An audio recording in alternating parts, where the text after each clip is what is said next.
మన ప్రభువును లోకరక్షకుడైన యేసుక్రీస్తు వారి అతి శ్రేష్టమైన నామంలో బైబిల్ సీక్రెట్స్ వీక్షకులందరికీ మా వందనాలు. ఈనాడు అనేక మందిలో ఉన్నటువంటి సందేహం, ఇతర మతాల వారి ప్రసాదాలని క్రైస్తవులు ఎందుకు తినరు? చర్చిల్లో వారి ప్రార్థనలకు వెళ్ళినప్పుడు వారు పెట్టిన మేము తీసుకుంటాం, కానీ మా ప్రసాదాలు ఎందుకు తినరని చాలా మంది అన్యులు అడుగుతారు. చాలా మందికి ఈ విషయంపై అవగాహన లేదు. వారికి తెలియజేయాల్సిన అవసరం ఉంది. ప్రసాదం అంటే ఏంటి? ప్రసాదాన్ని క్రైస్తవులు ఎందుకు తినరు? అసలు ప్రసాదాన్ని క్రైస్తవులు తినొచ్చా, తినకూడదా? తినాల్సి వస్తే ఏ పరిస్థితుల్లో తినొచ్చు? దీని గురించి బైబిల్ ఏం బోధిస్తుంది ఇప్పుడు తెలుసుకుందాం. ముందుగా మీకు ఒక రిక్వెస్ట్, మా వీడియోస్ కనుక మీకు నచ్చినట్లయితే లైక్ అండ్ సబ్స్క్రైబ్ చేసుకొని ఇంకా అనేకులకు షేర్ చేయండి. ప్రసాదం ఎందుకు ఇస్తారో ఫస్ట్ చూద్దాం. ప్రతి మతానికి విశ్వాసాలు, ప్రాముఖ్యతలు కొన్ని ఉంటాయి. దేవాది దేవుడు మనిషిని తయారు చేసి సృష్టిలోని ప్రతి వస్తువును కూడా వాడుకోవడానికి ఇచ్చాడు. కానీ మనిషి సృష్టించిన దేవుని వదిలేసి సృష్టిని పూజిస్తున్నాడు. ఒక చెట్టునో రాయినో సృష్టికర్త అని పిలవడము దేవుణ్ణి అవమానించినట్టే అవుతుంది. వాటిలో శక్తి లేదు. సృష్టికర్తను మర్చి సృష్టిని పూజించడం కరెక్ట్ కాదని బైబిల్ చెప్తుంది. అయితే అన్యజనులు విగ్రహాన్ని దేవుడిగా భావించి వారి దేవుడి మీద నమ్మకంతో ప్రసాదాన్ని విగ్రహం ముందు పెట్టి తర్వాత అందరికి ఇస్తారు.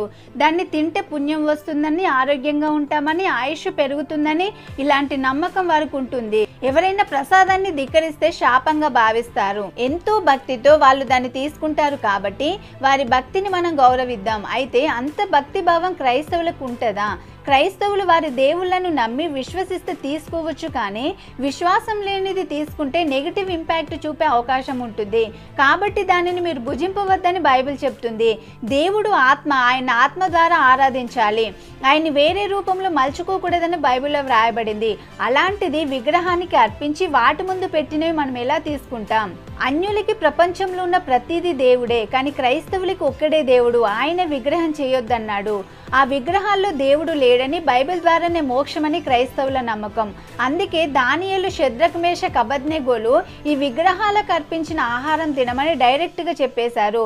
1 కొరింథీ 8:4, 10:10లో లోకమందు విగ్రహం వట్టిదే, విగ్రహంలకు అర్పించింది తినొద్దని బైబిల్లో క్లియర్గా వ్రాయబడింది. కాబట్టి తినట్లేదు. దేవుడు ఒక్కడని బైబిల్ చెప్తుంది. సృష్టిలో ప్రతిదీ దేవుడని అన్యుల నమ్మకం. ఎవరి నమ్మకం వాళ్ళు ఫాలో అవ్వాలి, అంతేగాని క్రైస్తవుల మీద నింద మోపకూడదు.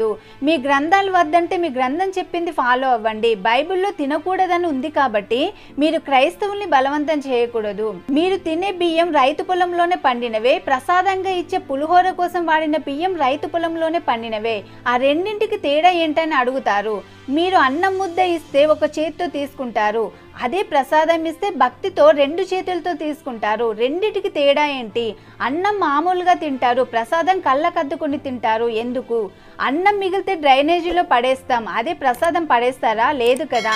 రెండిటికి తేడా ఉంది. అదేంటంటే ఒకటి ఆహారం, ఇంకొకటి విగ్రహార్పిత ప్రసాదం. అందుకే క్రైస్తవులు ప్రసాదం తినరు. ఇంకొందరైతే ప్రసాదం తీసుకోకుంటే ఆ దేవుళ్ళు ఉన్నారని మీరు ఒప్పుకున్నట్టే అంటుంటారు. అయితే మీకు ప్రసాదం పెట్టిన వాళ్ళు దేవుళ్ళు అనుకుని పూజిస్తున్నారు. మనం తింటే వారి నమ్మకంలో మన పాలిభాగస్సులం అయినట్టే కదా. క్రిస్టియన్స్ ఏం పెట్టినా మేము తింటామని అన్యులు అంటారు, కానీ వాస్తవానికి అన్యులు చాలా సమయంలో తినరు.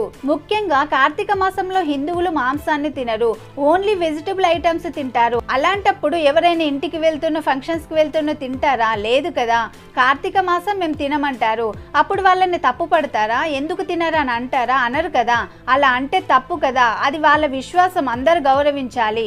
మాల వేసుకుంటారు, అప్పుడు వాళ్ళు కూడా తినరు. అంతేకాదు, ఎవరు పడితే వాళ్ళు వండితే తినరు, ముట్టుకోనివ్వరు కూడా. ముట్టుకుంటే మళ్ళీ స్నానం చేస్తారు. ఇలా ఎందుకు చేస్తారని అంటామా? లేదు కదా. అలాగే క్రైస్తవులు కొన్ని తినరు, అది వాళ్ళ విశ్వాసం. మా గ్రంథాలు గొప్పవి, మేము ఎవరిని విమర్శించాం, అది తినొద్దు ఇది తినొద్దు అని మా గ్రంథాలు చెప్పట్లేదని కొందరు అన్యులు చెప్తారు. కానీ వారి గ్రంథాలు చెప్పాయనే కదా ఫాస్టింగ్ ఉండి ఎవరిని ముట్టుకొనివ్వకుండా వారే వండుకొని తింటారు. అంతేకాదు, భవానీ మాలలు, అయ్యప్ప మాలలు వేసుకొని 21 days 41 days నిష్టగా భక్తిగా దీక్ష చేస్తారు కదా. వాళ్ళ దగ్గరికి వెళ్ళి వాళ్ళు వెళ్ళే టెంపుల్స్లోనే చికెన్, మటన్ పెడితే తింటారా? లేదు, తినరు. ఎందుకు? వాళ్ళు హిందూసే కదా. వాళ్ళు మతం మారలే, కులం మారలే. ఎందుకు తినరు? ఎందుకంటే నిష్టలో లేదా దీక్షలో ఉన్నారు. ఈ టైంలో పెట్టకూడదు, పెడితే శాపం తగులుతుంది, దీక్ష పాడైపోతుంది, అందుకే తినరు. సోమవారం, మంగళవారం, శనివారం ఇలాంటి వారాలు కూడా తినరు. అలాంటప్పుడు వాళ్ళ విశ్వాసాన్ని చెడ్డగా మాట్లాడే రైట్ ఎవరికి లేదు. అలాగే క్రైస్తవులు బాప్తిస్మం ద్వారా జీవితకాలం మొత్తం దీక్ష తీసుకున్నారు. విగ్రహముల ముందు పెట్టింది తప్ప వాళ్ళు ఏం పెట్టినా తింటారు. క్రైస్తవులకి కూడా ప్రసాదం కంటే గొప్పది ఉంది. అదే చర్చిలో ఇచ్చే రొట్టె ద్రాక్ష రసం.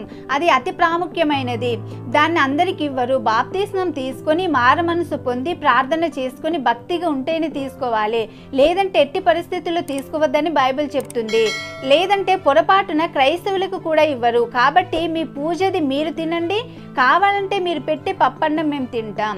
ఇంకా క్రైస్తవులు కూడా విచిత్రంగా ఉంటారు. క్రైస్తవులు కూడా కొన్నిసార్లు ప్రార్థన చేసి ఇది దేవుని పలహారం అంటారు. కానీ దాన్ని దేవుడు ఏమన్నా ఎంగల్ చేసి ఇచ్చాడా? లేదు కదా. కొందరు జీసస్ ఫోటో ముందు, మరియ ఫోటో ముందు పలహారం పెట్టి కళ్ళకు అద్దుకుని తింటారు. ఒక పండు తీసి పలహారం అంటే మిగిలిన గెలంత పలహారం కాదా? ఇప్పుడు బైబిల్ ఏం చెప్తుందో చూద్దాం. 1 కొరింథీ 8-10 అధ్యాయాల్లో ఒక చోట తినొద్దని ఉంది, మరో చోట తినొచ్చని ఉంది. దాంతో క్రైస్తవ్యంలో కూడా తినాలో లేదనే కన్ఫ్యూజన్ ఉంటుంది. కానీ బైబిల్ రెండు రకాలుగా చెప్పదు. నిజానికి మనమే తప్పుగా అర్థం చేసుకుంటున్నాం.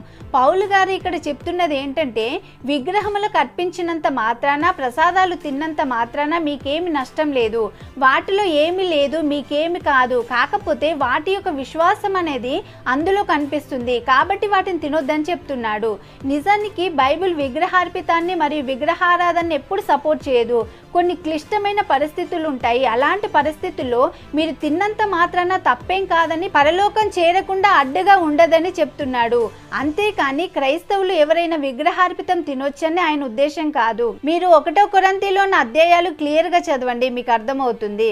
అయితే ప్రసాదం ఏ పరిస్థితుల్లో తీసుకోవచ్చు, ఎంత కఠినమైన పరిస్థితుల్లో ప్రసాదం తీసుకోవచ్చు ఇప్పుడు చూద్దాం. మొదటిది, మన ఫ్రెండ్ ఎంతో ప్రేమతో ప్రసాదం తెచ్చాడు అనుకుందాం.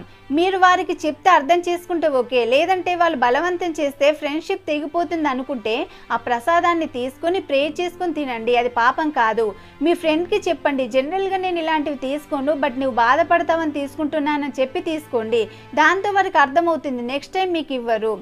రెండవది, మీ ఫ్రెండ్ పూజ చేసుకొని ఇంటికి భోజనానికి పిలిచారనుకోండి, వెళ్ళకపోతే బాధపడతారు. అప్పుడు ఏం చేయాలి? నీకు వెళ్ళాలంటే వెళ్ళు, వాళ్ళు పెట్టింది తినిరండి. లేదంటే రాలేమని చెప్తే ప్రాబ్లం అవ్వదు అనుకుంటే వాళ్ళకి చెప్పండి. లేదు, దానివల్ల వాళ్ళు దూరం అవుతారంటే తినండి. సాధ్యమైనంత వరకు తినకుండా ఉంటేనే మంచిది. ఇక కుదరని సిచ్యువేషన్ ఉంటే తినండి. మూడవది, హిందూ కుటుంబం నుండి వచ్చిన స్త్రీ అన్యుడైన తన భర్త తినమంటే తను ఏం చేయాలి?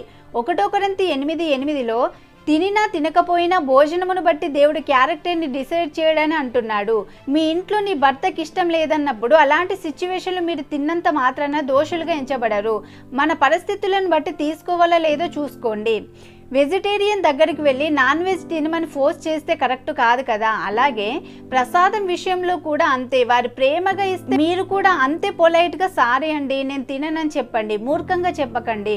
కొందరు ఏది ఆలోచించకుండా 1 కొరింథీయులకు 10:18లో బలి అర్పించిన వాటిని తినువారు బలిపీఠంతో పాలివారు కారా అని ఉంది, కాబట్టి తింటే తప్పు లేదని అంటున్నారు. మరి అన్యజనులు దెయ్యంలా కర్పిస్తున్నారని అపోస్తల కార్యం 15:28లో రాయబడింది. దాన్నేమంటారు?